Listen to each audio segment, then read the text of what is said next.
দুপুরবেলা লাঞ্চে যদি পটলের দোরমা থাকে তাহলে তো খাওয়ার ইচ্ছাটা দ্বিগুণ বেড়ে যায়। নমস্কার বন্ধুরা, মাদার সিম্পল কিচেনের তরফ থেকে আমি অন্তশ্রী আপনাদের সকলকে জানাই স্বাগত। নতুন দিনের নতুন রেসিপি নিয়ে আবার হাজির হয়ে গেছি। আজকে আমাদের রেসিপি পটলের দোরমা। এখানে আমি আমিষ পটলের দোরমা করেছি আর খুবই সহজে এটা বানিয়েছি। আশা করি আপনাদের সকলের ভালো লাগবে। চলুন দেখে নেওয়া যাক কী করে করছি আমি পটলের দোরমা। এর জন্য দরকার আমার পটল। এখানে বেশ বড় সাইজের পটল নিয়েছি আমি 1 কেজি মতন। এখানে 10 থেকে 12টা আছে। আমি এটা প্রথমে ছুরি দিয়ে এটার গাটা পুরো ঘষে নিচ্ছি। এবার পটলের মাথা থেকে কিছুটা আমি বাদ দিয়ে দিচ্ছি। দেখুন কিছুটা কেটে আমি এখানে বাদ দিয়ে দিলাম। এই যে অংশটা আছে আমি এটা চামচের সাহায্যে ভেতরে সব যে দানাগুলো আছে আমি এটাকে বার করে দিচ্ছি। খুবই ইজিলি এটা বেরিয়ে যাবে। দেখুন একটা চামচ দিয়ে জাস্ট একটুখানি আপনারা যদি সরু মাথাওয়ালা চামচটা নিয়ে এরকম করে বার করে দেন তাহলে সব দানাগুলো বেরিয়ে যাবে। একটু হালকা করে করতে হবে, বেশি জোরে করবেন না, তাহলে মুখটা ফেটে যাওয়ার চান্স থাকে। দেখুন একদম আলতো হাতে এটা জাস্ট রাউন্ড করে ঘুরিয়ে নিলে পরেই কিন্তু পটলের সব দানাগুলো আমাদের বেরিয়ে যাবে। দেখুন এই দানাগুলো আমি সব ক্লিয়ার করে নিয়েছি। এবার আমি সব পটলগুলোকে আমি একইভাবে পরিষ্কার করে নিয়েছি। এই দানাগুলো কিন্তু আমি ফেলিনি, এটা দিয়ে আমি অন্য রেসিপি করেছি, আমার চ্যানেলে আপনারা পেয়ে যাবেন। দেখুন সবগুলো ভালোভাবে পরিষ্কার করে কেটে নিয়েছি। এবার আমি এখানে লবণ মাখিয়ে নিচ্ছি। এখানে আমি শুধু লবণটাই মাখাচ্ছি, হলুদ দিচ্ছি না। হলুদ দিলে পরে পটল ভাজার সময় কিন্তু তেলটা কালো হয়ে যায়। দেখুন খুব সুন্দর করে আমি ডলে ডলে সব লবণগুলো পটলের গায়ে মাখিয়ে নিচ্ছি। সব লবণ মাখানো হয়ে গেছে, কিছুক্ষণ রেখে দিচ্ছি। এবার আমি এখানে নিয়েছি মাছ। আমি এখানে 250 গ্রাম চিংড়ি মাছ নিয়েছি, 250 গ্রাম ভেটকি মাছ নিয়েছি। এখানে ভেটকি মাছটা সরু সরু ফিঙ্গার হিসেবে নিয়েছি। আপনারা যে কোনোভাবে মাছটাকে নিতে পারেন, তবে বোনলেস মাছটা নেওয়ার চেষ্টা করবেন। এখানে মাছের গায়ে আমি লবণ ও হলুদের গুঁড়ো মাখিয়ে 10 মিনিটের জন্য কিন্তু ম্যারিনেশন করে রেখে দেবো। দেখুন ভালো করে মাখিয়ে নিচ্ছি। এখানে চিংড়িটা আমি পরিষ্কার করে কেটে নিয়েছি আর ভেটকি মাছে আমি ফিঙ্গার মতন নিয়েছি, যাতে আমার মাছটা ভাজার পর আমাকে সুবিধা হয় পুরটা তৈরি করতে। এবার কড়াইতে আমি বেশ ভালো কোয়ান্টিটিতে সাদা তেল নিচ্ছি। এবার আমি ডুবো তেলে পটলগুলোকে কিন্তু ভেজে নেব। সব পটলগুলো দিয়ে দিচ্ছি। এখানে 2টো ব্যাচে আমার পটলগুলো ভেজে নিয়েছি। একবারে সব পটলগুলো ভাজা সম্ভব না, তাই জন্য আমি দুবারে পটলগুলোকে কিন্তু ভেজে নেব। দুটো দিক বেশ লাল লাল করে কিন্তু আমাকে ভেজে নিতে হবে। দেখুন পটলগুলো আমি দিয়ে দিলাম, দিয়ে একটা দিক হলে পরে আরেকটা দিক আমি হালকা করে ভেজে নিচ্ছি। বেশ সুন্দর করে লাল লাল করে আমাকে ভেজে তুলে রাখতে হবে। দেখুন সব একদিকে পটলটা ভাজা হয়ে গেছে, আমি ঘুরিয়ে দিচ্ছি।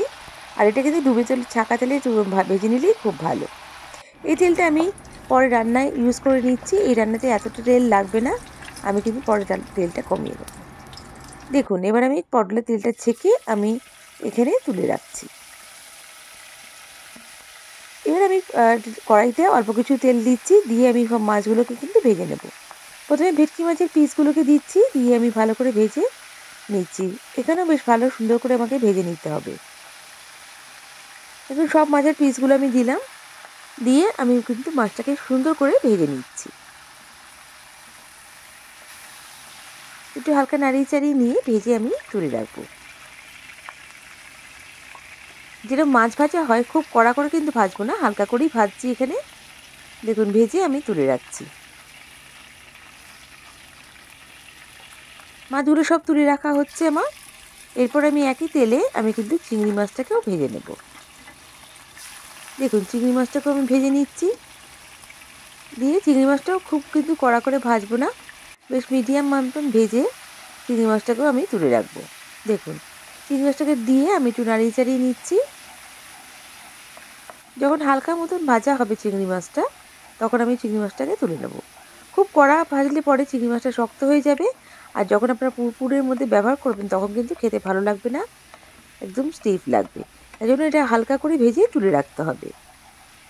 যেহেতু পুর বানানোর সময় কিন্তু আমাকে চিংড়ি মাছটা মশলার মধ্যে দিয়ে কষতে হবে। দেখুন চিংড়ি মাছটা ভাজা হয়ে গেছে। এখানে যেটা বেশি বড় চিংড়ি আমি কিন্তু ওটা একটু পিস করে নিচ্ছি। খুন্তির সাহায্যে আমি এখানে ছোটো ছোটো টুকরো করে নেব। আর যেটা ছোটো আছে সেটা তো ছোটো থাকবেই। দেখুন এইটা অনেক বড় বড় চিংড়ি আছে, সেটা আমি একটুখানি চাপ দিয়ে জাস্ট একটু হাফ করে করে নিচ্ছি।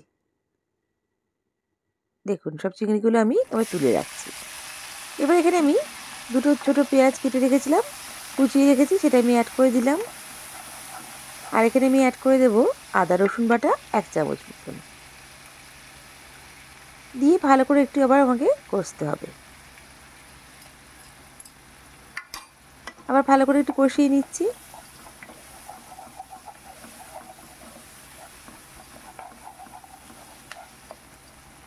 এবার আমি এখানে অ্যাড করে দেব পরিমাণ মতন লবণ।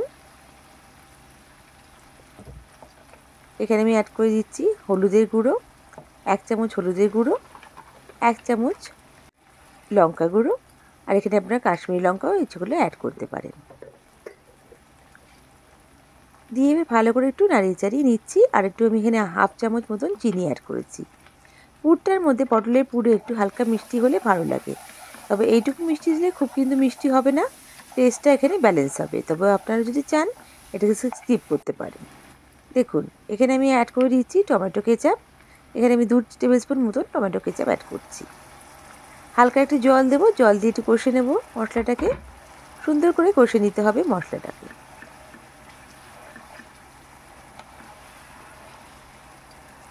যখন মশলাটা বেশ সুন্দরভাবে কষে আসবে, তারপরে আমি এখানে অ্যাড করে দেব আমার ভেজে রাখা মাছগুলো। দেখুন প্রথমে আমি ভেটকি মাছটাকে এখানে অ্যাড করে দিচ্ছি। আপনারা চাইলে এখানে প্রথমেই মাছটাকে কিন্তু ভেঙে নিয়ে তারপর অ্যাড করতে পারেন। আমি এখানে জাস্ট খুন্তির সাহায্যে মাছগুলোকে কিন্তু ভেঙে নিচ্ছি। খুবই ইজিলি এটা ভেঙে যায়, আর ভেটকি মাছ একেই তো নরম মাছ, এটা কিন্তু খুব ইজিলি ভেঙে যাবে। ভালো করে কষিয়ে নিয়ে এবার আমি চিংড়ি মাছগুলোকে অ্যাড করে দিচ্ছি, দিয়ে এবার ভালো করে একটু নাড়িয়ে চাড়িয়ে নেব।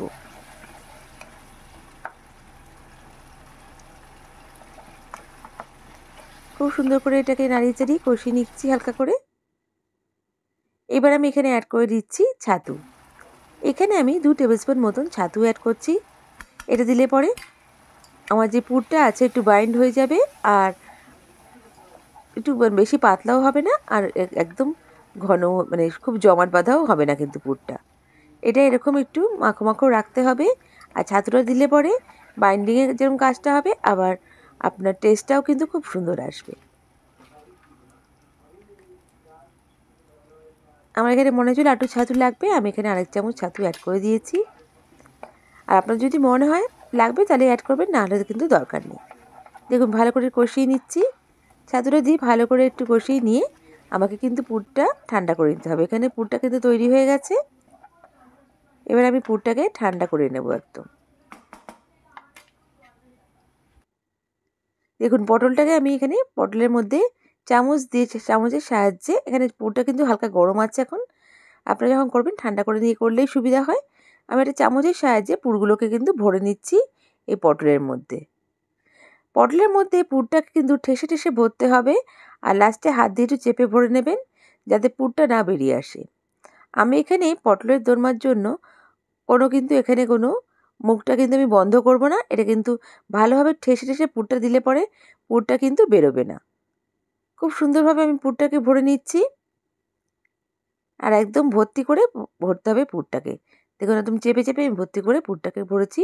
সব পটলগুলো আমার করা হয়ে গেছে, একইভাবে সব পটলগুলো আমি ভরে নিয়েছি। দেখুন একদম চেপে চেপে ভরে নিয়েছি। এবার একটা কড়াইতে তেলটা আমি কিন্তু কমিয়ে নিয়েছি এখানে অনেকটা। এখানে একটা শুকনো লঙ্কা ফোড়ন দিলাম ও গোটা গরম মশলা দিচ্ছি। হালকা করে নাড়িয়ে চাড়িয়ে নিচ্ছি ফোড়নটাকে। এবার আমি এখানে অ্যাড করে দেবো পেঁয়াজ বাটা। আমি এখানে দুটো বেশ বড় সাইজের পেঁয়াজ বেটে নিয়েছি, সেটা আমি অ্যাড করে দিলাম, দিয়ে হালকা করে নাড়িয়ে চাড়িয়ে নিচ্ছি। এরপরে আমি এখানে অ্যাড করে দেবো আদা রসুন বাটা। আমি এখানে 1 চামচ মতন আদা রসুন বাটা অ্যাড করেছি। এখানে আমি বড় চামচের 1 চামচ অ্যাড করেছি। আদা রসুন বাটা ও পেঁয়াজটা দিয়ে ভালো করে আমাকে কষে নিতে হবে। বেশ সুন্দর করে নাড়িয়ে চাড়িয়ে নিয়েছি। এবার আমি এখানে অ্যাড করে দিচ্ছি পরিমাণ অনুযায়ী লবণ। ওইখানে আমি অ্যাড করছি 1 চামচ চিনি। চিনিটা অপশনাল, আপনারা যদি চান তো এটা দিতে পারেন। তো চিনিটা এই স্টেজে দিলে পরে স্বাদটা কিন্তু খুব সুন্দর ব্যালেন্স হয়ে যায়, তবে আপনারা চাইলে এটাকে স্কিপ করতে পারেন। দেখুন ভালো করে নাড়িয়ে চাড়িয়ে নিয়েছি। এবার আমি এখানে মশলা অ্যাড করছি। হলুদের গুঁড়ো 1 চামচ দিচ্ছি, লঙ্কা গুঁড়ো 1 চামচ দিচ্ছি, আর এখানে আমি কাশ্মীরি লঙ্কা গুঁড়ো 1 চামচ দিচ্ছি। কাশ্মীরি লঙ্কা দিলে পরে কালারটা খুব সুন্দর আসে। দেখুন এখানে আমি কাশ্মীরি লঙ্কাও অ্যাড করে দিলাম, দিয়ে ভালো করে একটু নাড়িয়ে চাড়িয়ে নিচ্ছি। বেশ মশলাটাকে ভালো করে কষে নিতে হবে। এবার আমি এখানে অ্যাড করে দেব টক দই। আমি এখানে 100 গ্রাম মতন টক দই অ্যাড করেছি। টক দইটা অ্যাড করার সময় গ্যাসের ফ্লেমটা কিন্তু একদম স্লো করে দেবেন, না হলে দইটা ফেটে যাওয়ার চান্স থাকে। দিয়ে অনবরত নাড়তে হবে। দেখুন ভালো করে নাড়িয়ে চাড়িয়ে নিচ্ছি। আমি এখানে কাজু বাদাম দিয়ে হালকা জল অ্যাড করে দেব। এখানে আমি 50 গ্রাম মতন কাজু ভিজিয়ে রেখেছিলাম, সেটা দিয়ে আমি ভিজিয়ে বেটে রেখেছি। গরম জলে ভিজিয়ে আমি বেটে নিয়ে এটাকে এখানে অ্যাড করে দিলাম। দেখুন কাজুটা দিয়ে অনবরত নাড়তে হবে, নাহলে তলা লেগে যাওয়ার চান্স থাকে। কাজুটা দেওয়ার পর দেখছেন গ্রেভির রিচনেসটা কতটা বেড়ে গেছে। এবার আমি ভালো করে একটু নাড়িয়ে চাড়িয়ে নিচ্ছি। দেখুন তেলটা যখন ছেড়ে ছেড়ে আসছে, তারপর আমি এখানে অ্যাড করব গরম জল। দেখুন আমার তেলটা খুব সুন্দরভাবে ছেড়ে গেছে, মশলাটা একদম কষে গেছে। এবার আমি এখানে পরিমাণ মতন গরম জল অ্যাড করছি। যেহেতু পটলের দোরমা, এটা কিন্তু গ্রেভিটা খুব একটা বেশি পাতলা হয় না, এটা মিডিয়াম গ্রেভি রাখলে ভালো হয়। দেখুন গরম জলটা অ্যাড করে দিলাম। এবার আমি এখানে অ্যাড করে দিচ্ছি গরম মশলা গুঁড়ো। পটলটা দেওয়ার পর গরম মশলা গুঁড়োটা দিয়ে নাড়াচাড়া করাটা মুশকিল হয়ে যাবে, তাই জন্য আমি এখানে গরম মশলা গুঁড়োটা দিয়ে ভালো করে নাড়িয়ে চাড়িয়ে নিচ্ছি। এবার আমার পুর ভরা পটলটা এখানে অ্যাড করে দেব। দেখুন সব পটলগুলো আমি এখানে অ্যাড করে দিচ্ছি।